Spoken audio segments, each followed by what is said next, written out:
또 예배 함께 하시는 모든 분들, 또 영상으로 이곳에서 또 영상으로 함께 하시는 모든 분들, 또 하나님께서 이 시간 불러주셔서 또 우리가 함께 예배드리게 됐습니다. 우리 모든 분들에게 감사합니다. 그리고 하나님께 영광의 박수 다시 한번 올려드리겠습니다.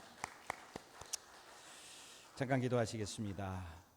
사랑의 하나님 감사합니다. 우리가 오늘 이렇게 모여서 함께 경배와 찬양을 드리게 하시니 감사를 드립니다. 이 모든 것이 주님의 은혜인 줄로 믿습니다. 이 시간 성령의 인도하심으로 우리가 주님의 음성을 듣게 하시고 주님의 길을 따라가고 주님을 닮고 주님의 제자들이 되게 하여 주시옵소서. 말씀을 전하는 저의 입술도 하나님께서 주장하여 주시옵시고 우리의 길을 열어 주시옵시고 아멘으로 응답하게 하여 주시옵소서. 감사하며 우리 주 예수 그리스도의 이름으로 간절히 기도하옵나이다. 아멘. 네, 우리 성도님도 오래간만에 뵙습니다. 3주 만인가요? 2주 만인가? 모두 편안하셨죠? 혹시 제가 보고 싶으셨어요? 안 보고 싶으셨어요? 안 보고 싶으셨어요? 큰일 났네. 저는 보고 싶었는데. 제가 한 사람 한 사람의 이렇게 이름을 불러가면서 또 기도하는 가운데 많은 분들 또 생각이 났고 또 여러분들의 기도 덕분에 제가 지금 3주 갔다 왔나? 어쨌든 잘 다녀왔습니다. 특별히 지난 2주일간 말씀을 전해주신 우리 황흥진 목사님 또 감사드리고요. 또 우리 전도사님 또 다른 우리 전도사님들 또 다른 많은 우리 평신도 지도자들 새벽기도 또 인도해 주셨는데 얼마나 감사한지 모릅니다. 아마 이 새벽기도를 또 인도하신 분들은 글쎄요 모르겠어요. 잠을 많이 설치셨다고 그래요. 그 준비하시느라고 아마 또 그렇게 하시면서 또 많은 또 성장이 되셨고 또 은혜도 더 깊어지신 줄로 믿습니다. 지난 주간에는 특별히 우리가 평신도 주일로 그렇게 지냈는데 사실 이 평신도 분들이 움직이시고 다이나믹하게 모든 분야에서 열심히 사역하는 것, 그것을 우리가 평신도 운동이라고 그렇게 이야기를 합니다. 그래서 이 교회는 사실은 이 평신도 분들이 열심히 움직이시고 또 많은 일을 감당하시고 사역을 감당하실 때 그 평신도 운동으로 말미암아 교회가 성장되고 또 뿐만 아니라 교회가 주님 앞에 영광을 올려드리는 그러한 교회로 서게 되는 줄로 믿습니다. 오늘은 다른 운동을 하나 소개를 하려고 합니다. 10월 마지막 주일은 우리가 종교개혁주일이라고 그렇게 부릅니다. 근데 저는 사실 종교개혁주일이라고 부르는 것보다 종교개혁운동이라고 부르는 것을 더 좋아합니다. 우리가 기념하여 지키는 종교개혁주일은 1517년 10월 마지막 주일 혹은 31일이라고 이렇게 이야기를 하는데 마틴 루터가 로마 캐톨릭의 타락하고 부패한 신앙을 개혁하고자 95개의 조항을 공개 토론 제목으로 교회의 게시판에 달리면서 시작된 그러한 개혁 운동입니다. 그래서 오직 은혜로, 오직 믿음으로, 오직 말씀으로, 그래서 오늘 이 종교 개혁에 관해서 저희들이 한번 살펴보면서 우리들의 신앙생활을 점검하고 특별히 1년에 한 번 있는 이 종교 개혁 주일이 왜 우리에게 중요한가, 그리고 그 먼 옛날에 있었던 하나의 사건이 아니라 지금도 계속 이어지는 운동이라고 보았을 때 그래서 저는 이것을 종교개혁 운동이라 이렇게 명명을 스스로 했습니다. 여러분, 운동이라는 게 무슨 뜻일까요? 영어로 보면은 무브먼트라고 그렇게 할 수가 있습니다. 혹시 운동하면 생각나는 게 뭐가 있을까요? 운동. 숨쉬기 운동이요? 숨쉬기 운동은 그 이제 엑서사이즈, 프랙티스 이런 운동이고, 여기에서 말하는 운동이라고 하는 것은 뭔가 움직이는 것, 무브먼트라고 하는 걸 이야기를 합니다. 그래서 우리가 아마 한국에서 오래전에 계셨던 분들은 제일 많이 생각나는 운동이 있을 거예요. 새벽종이 울렸네. 무슨 운동이죠? 새마을 운동. 저도 어렸을 때 그 니아까 끌고 가가지고 그 신장로 만드느라고 열심히 일을 했던 그 생각이 나는데, 이 새마을 운동 오랫동안 새벽종이 울렸네. 그 새벽종이 무슨 종이라고 그랬죠? 교회에서 울리는 종소리예요. 그래서 새벽종이 울리면 나가서 일을 했던, 기도를 해야지 왜 일을 했을까? 그리고 또 교회 성장이라고 그러는, 그래서 교회 성장 운동, 또 쉽게는 감리교 운동, 그리고 감리교도 사실은 메소디스트 무브먼트 이렇게 불러서 감리교 운동 이렇게 이야기를 합니다. 그래서 우리가 이야기했던 이러한 운동의 공통점을 본다고 한다면 이 운동이라고 하는 거, 무브먼트라고 하는 것은 한번 그 자리에 멈춘 것이 아니라 계속 움직이는 과정을 이야기를 합니다.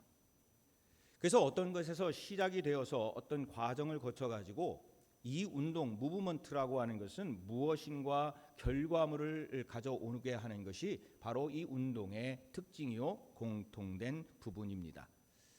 그래서 이 종교 개혁이 바로 이 운동인데 이 운동이라고 하는 것은 그러면 어떻게 이것이 이루어졌을까? 이 종교 개혁 운동이 온갖 방해와 그리고 위협과 협박 여러 가지가 있었습니다. 여러분 아시는 그 역사책을 다 보셔서 알겠지만은 마틴 루터가 겪었던 그 고난과 고통은 이루 말할 수 없는 그러한 고통을 겪고 살아가게 됐습니다.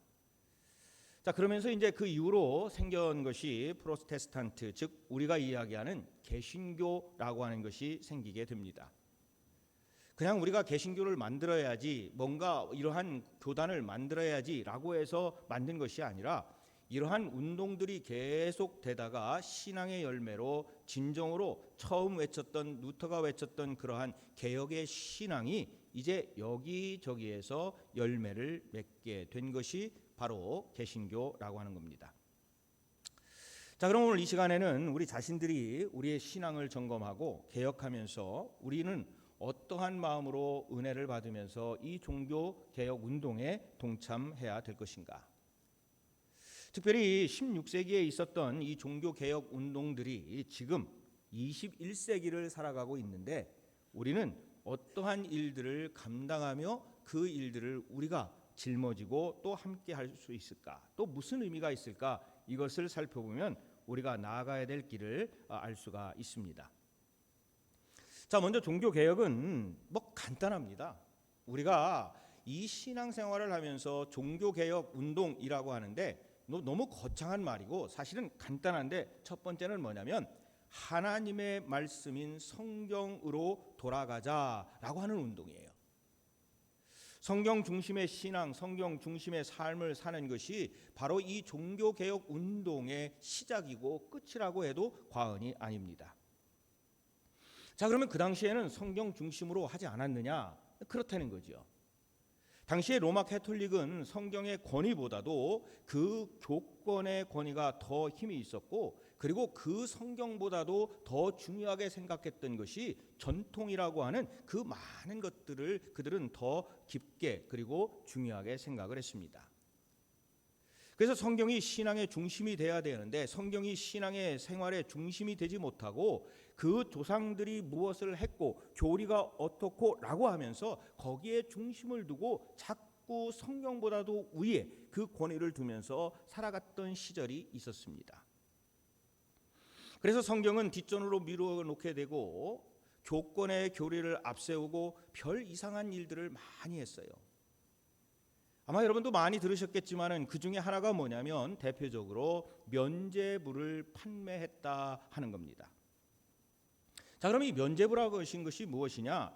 1515년 당시에 교황 레오라는 사람이 있는데 레오 10세가 베드로 대성당을 짓다가 그만 이제 재정적으로 부족함이 생기게 됐습니다. 그 거대한 베드로 대성당을 짓다가 돈이 즉 재정이 부족하게 되니까 이들이 무엇을 했냐면 속죄권이라는 것을 판매하기 시작을 했습니다. 자, 그러면 이 속죄권이라고 하는 게 뭐냐? 죄 지은 사람이 죄사함을 받으려고 한다면 돈을 내고 그 속죄권을 사야만 죄사함을 받고 구원을 받아 천국에 갈 수 있다라고 하는 겁니다. 언젠가도 제가 한번 말씀을 드린 것 같은데 땡그랑 하고 동전이 거기에 떨어지는 순간 어떤 때는 거예요? 내 죄가 사해진다 하는 겁니다. 사실 우리의 상식으로 보면은 도저히 이해할 수 없는 건데 그 속죄권을 사는 사람들이 많았어요. 그 면죄부를 사는 사람들이 많이 생기게 됐습니다. 자, 거기에서 살아있는 사람들뿐만 아니라 이제 그 속죄권이 더 나아가서 이미 세상을 떠난 사람도 그 구원을 받을 수 있는데, 그 세상을 떠난 사람들도 구원을 받을 수 있는 것이 뭐냐? 이 속죄권을 사는 거였어요. 근데 어이없게도 이것을 많은 사람들이 믿게 되고 믿고 현혹되어서 자신의 죄, 나의 조상 즉 아버지 어머니의 죄, 이미 돌아가신 분들의 죄를 사하기 위해서 이 속죄권을 사기 시작을 합니다. 그것도 한두 푼이 아니에요. 거액을 내고, 그리고 그 종이 쪽지에 불과한 그 속죄권을 사면서 그들이 이제 자기들이 죄가 어떠한 죄를 지었다 할지라도 죄가 사하여졌다라고 그렇게 믿게 됐습니다. 이것은 분명히 성경에 없는, 순전히 이들이 그 무엇인가를 목적으로 만들어낸 타락의 것으로 인정이 됩니다. 근데 그 당시의 사람들은 그거를 몰랐어요. 근데 그 당시에 이제 가톨릭 신부였던 루터가 이것을 보고만 있을 수가 없었어요. 그래서 이 가톨릭과 교황에게 이제 95개의 공개의 질문을 하면서 정말 계란으로 바위를 치는 것 같은 심정으로 이야기를 합니다. 루터는 하나님의 말씀을 붙들고 성경으로 돌아가자는 종교개혁의 그 깃발을, 사실 종교개혁을 하려고 했던 것도 아니에요. 거기에 질문이 생겨서 하나님의 말씀을 붙들고 성경으로 돌아가자는 그 말을 하면서 이제 그 일들을 실행을 하기를 시작을 합니다. 이것이 바로 종교개혁의 시작이 됐습니다. 오늘 이 자리에서, 그리고 영상을 통해서 예배드리는 우리 성도님들, 우리 신앙의 중심은 지금 어디에 있습니까? 이 질문을 우리가 이 종교개혁주일에 해봐야 돼요. 정말 말할 것도 없이 우리는 모든 신앙의 중심은 하나님의 말씀인 성경의 중심이 되어야 되는데, 혹시 우리가 교회 생활, 신앙 생활 또는 믿음 생활을 하면서 하나님의 말씀, 성경의 중심이 아니라 다른 어떤 것들이 그 뿌리에 있다고 한다면, 우리는 이 시간에 다시 한번 우리는 개혁을, 우리 자신들을 개혁하는 그러한 시도를 꼭 해야 된다는 겁니다. 그래서 이 종교개혁주일에 우리가 첫 번째 물어봐야 될 것, 뭐 신학적으로 종교개혁이 어떻고 이런 말씀보다도 우리에게 딱 한 가지만 묻는다면, 나는 지금 하나님 말씀, 성경 중심으로 살아가느냐라고 하는 그 질문을 우리에게 해야 됩니다.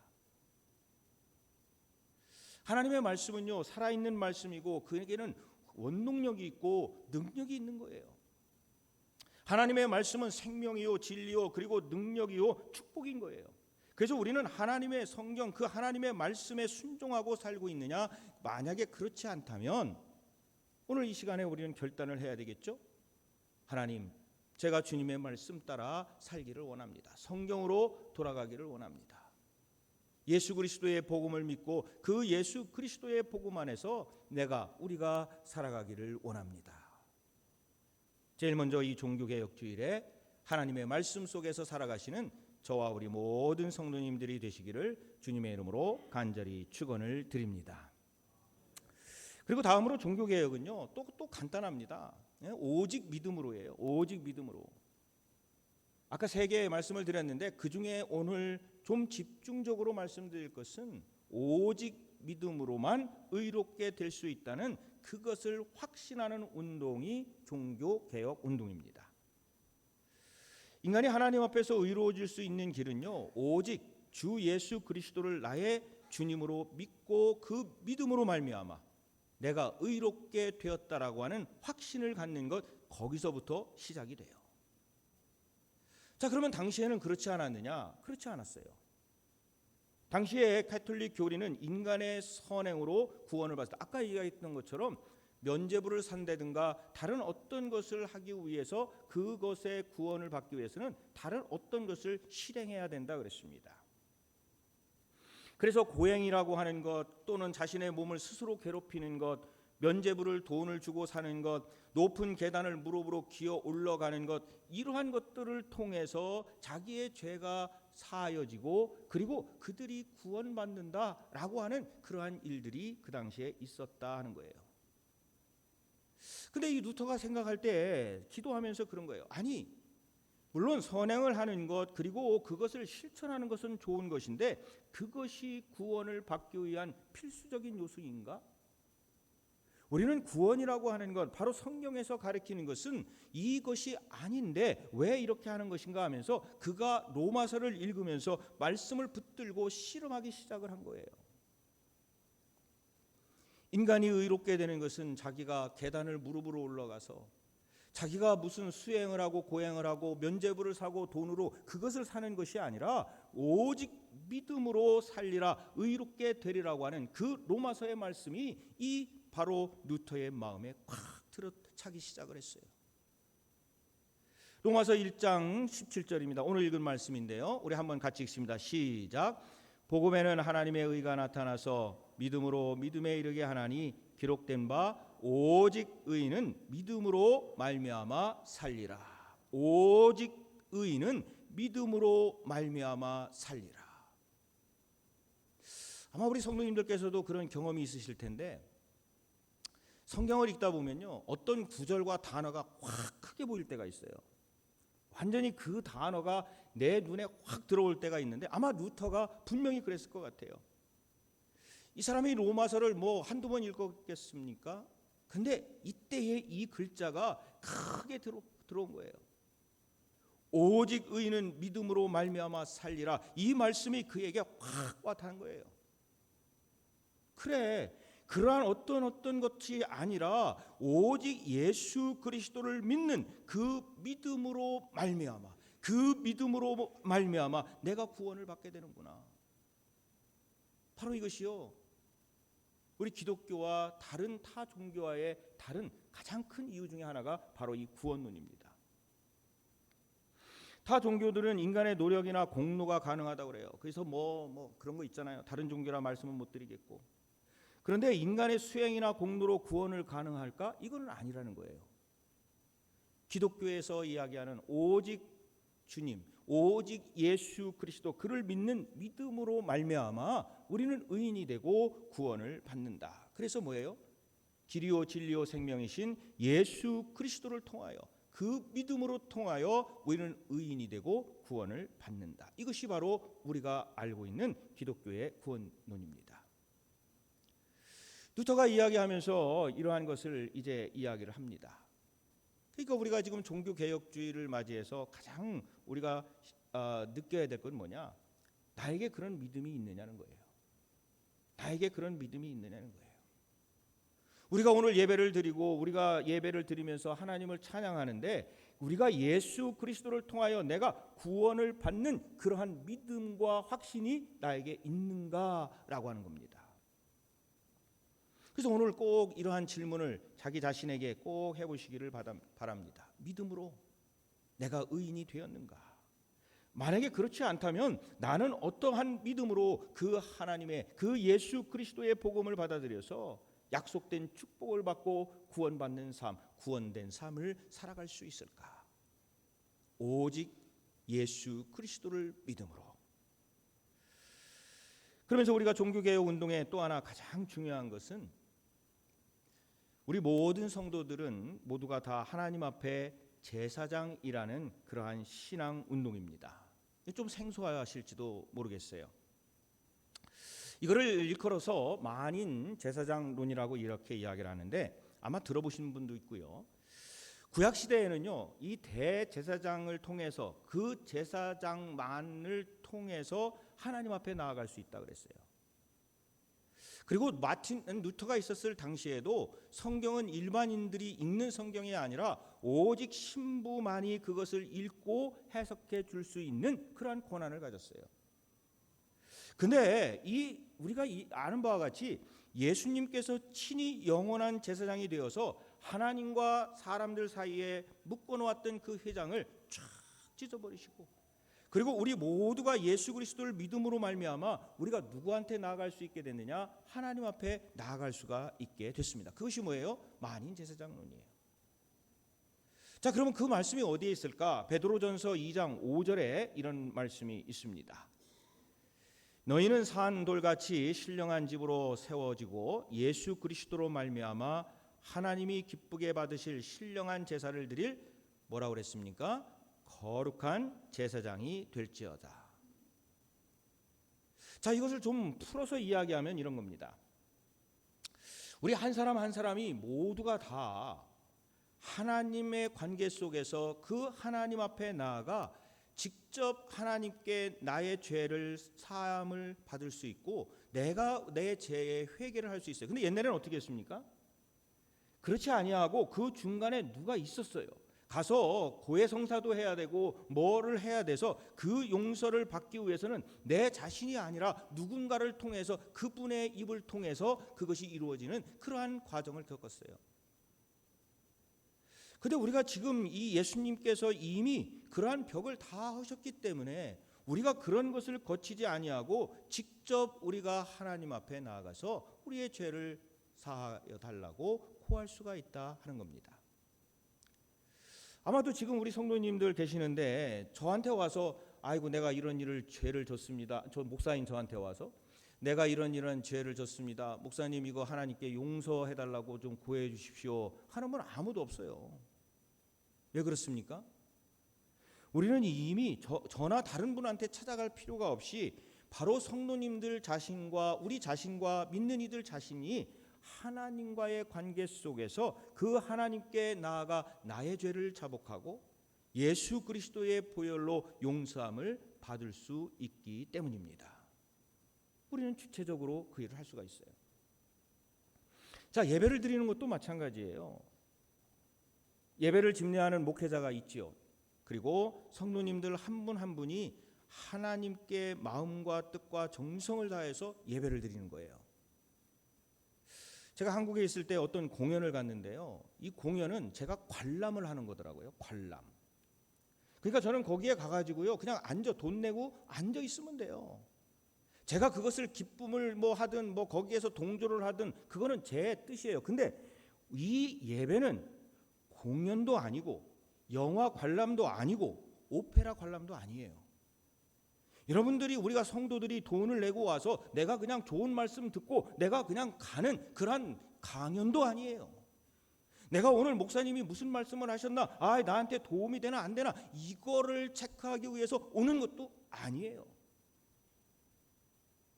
예배라고 하는 것은 진정으로 예배드리는 신령하게 예배드리는 나의 모습이 나와 하나님과의 관계 속에서 내가 정말 전인격적으로 하나님을 만나고 있는가라고 하는 거죠. 우리가 하는 찬양, 우리가 드리는 무슨 찬양팀, 성가대, 담임 목사님의 설교 이거는 그것을 돕기 위한 수단이지 그것이 목표가 아니라는 겁니다. 중요한 게 뭐예요? 예배자로 서신 여러분들. 예배자로 서신 여러분들이 진정으로 그 마음속에서 우러나서 하나님 앞에 내가 진정으로 서서 공연 관람이 아니라 오페라 관람이 아니라 내가 예배자로 서서 그 하나님과의 만남이 나의 만남이 되고 그 하나님과의 예수 그리스도의 만남이 나의 삶이 되고 있는가?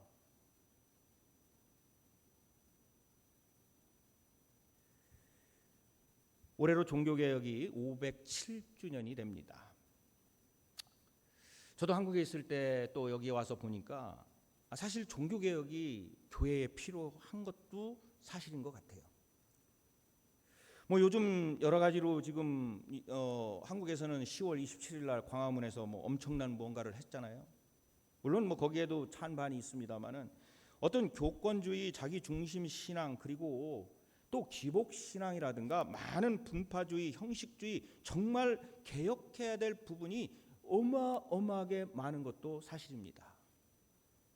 근데 그 어떤 것들을 이야기하기 전에 가장 먼저 이야기해야 될 것은 우리 자신 개개인의 신앙이 개혁을 향하여 운동으로 계속 진행되고 있는가 하는 거예요. 다시 말씀드리면 지금 말씀드린 것처럼 나는 성경에 입각하여 그 성경의 하나님의 말씀으로 그 하나님의 말씀의 뜻을 따라서 살아가는 신앙인의 삶을 살고 있는가? 나는 그 믿음으로 구원을 받고 그 믿음으로 하나님과의 관계 속에서 인격적으로 지금 나는 만나고 있는가? 교회가 개혁돼야 된다. 무슨 교단이 개혁돼야 된다. 기독교 무독 어떤 교다 이렇게 막 욕하는데 그게 지금 중요한 것이 아니라는 거예요. 교회가 어떻고 교단이 어떻고 기독교가 어떻고 그것에 앞서 생각해야 될 게 뭐냐? 나는이라는 거예요. 나는. 나는 어떻게 지금 살고 있는가? 내 스스로가 하나님과 만나기 위해서 나는 무엇을 했는가라는 거예요. 내가 정말 내 애간장이 끊어지도록 하나님 앞에 엎드려 기도했는가? 정말 새벽을 깨우면서 주일날 와서 하나님의 말씀을 듣기 위해서 내 마음이 열리기 위해서 그 하나님 앞에 엎드려 기도했는가? 정말 이 시간이 아니면 내 인생의 마지막 예배가 될 수 있는 오늘의 이 예배에 나는 정말로 최선을 다하고 있는가? 운동하는 거예요. 운동. 제 삶의 모토 중에 하나가요, 뭐냐면 5분 후에 죽을 것처럼 살아라. 제 삶의 모토 중에 하나예요. 그래서 5분 후에 죽더라도 후회 없이 살자라고 그렇게 살아갑니다. 물론 뭐 가끔 아닐 수도 있어요. 근데 최선을 다해서 5분 후에 죽어도 내 인생에 후회가 없도록. 그리고 항상 저는 예배를 드릴 때 이게 나의 마지막 예배라고 생각을 합니다. 물론 다음 주 또 오겠죠? 근데 어쨌든 오늘이 마지막 예배라고 생각을 해요. 그리고 제가 말씀드려야 될 거는 가장 짧은 시간에 가장 이해하기 쉽게 말씀을 드려야 돼요. 그러니까 저는 그럼 어떻게 해야 되겠어요? 계속 운동을 해야 되겠죠. 운동. 안 지나서나 무슨 생각일까요? 안 지나서나 사모 생각? 아니에요. 아니 물론 그것도 있고, 안 지나서나 말씀 생각하는 거예요. 어떻게 말씀을 전해야 될까? 여러분이 우리가요, 엑서사이즈 운동하는 것도 이 근육을 튼튼하게 하는 거예요. 그렇죠? 그래서 어르신들 운동을 하셔야 되는 이유 중에 하나가, 이게 운동을 안 하시면요, 넘어지셨을 때 좀 곤란한 일을 겪을 수가 있다는 거예요. 그래서 운동을 하셔야 넘어지실 때도 많이 안 다치고 이제 이렇다는 거죠. 그리고 또 운동을 하셔야 면역력이 생겨가지고 뭐 감기나 뭐 이런 것들에 대해서도 좀 이렇게 강하게 대처할 수 있다는 거예요. 종교 생활, 이 기독교 생활, 또 신앙 생활 똑같습니다. 운동하셔야 돼요. 스스로가 내가 성경 읽고요, 스스로가 기도하고요, 내가 정말 어떠한 것이 주변에서 있다 할지라도 내가 이것을 이겨낼 수 있는 신앙 운동을 우리 스스로가 하는 겁니다. 그러면서 개혁해 나가는 거예요. 오늘 이 종교개혁 주일, 종교개혁 운동을 하면서 우리가 이제 21세기의 오늘을 살아갑니다. 우리는 다른 어떤 것보다도 우리 신앙의 그 운동, 개혁 운동을 꾸준히 해서 면역력을 기르시고, 그리고 우리가 속해 있는 교회, 또 우리 교단뿐만 아니라 모든 교회, 아니 교회를 넘어서서 정말 이 세상을 변화시키면서 정말 하나님이 보실 때에 기뻐하시는 우리 성도님들, 그리고 저 또 뿐만 아니라 우리 교회, 그리고 하나님의 거룩한 백성들, 그리고 예수 그리스도의 제자들이 되기를 간절히 주님의 이름으로 축원을 드립니다. 그런 운동에 함께 동참하셔서 개혁된 삶, 그리고 신앙의 삶, 믿음의 삶을 살아가시기를 다시 한번 간절히 축원을 드립니다.